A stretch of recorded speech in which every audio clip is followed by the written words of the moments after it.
How to show what game you're playing on Discord. Now in this video, I'm gonna show you how you can have visible on the current game that you're playing on Discord. It's very easy. So of course, pull up your Discord account and make sure that you're logged in.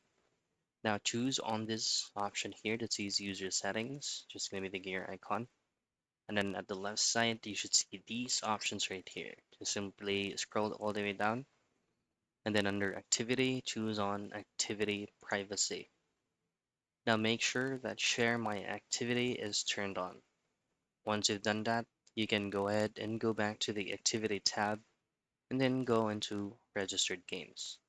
Now make sure that the specific game you're playing where you would like to have it showed on your Discord that you're currently playing that game is registered into your Discord account.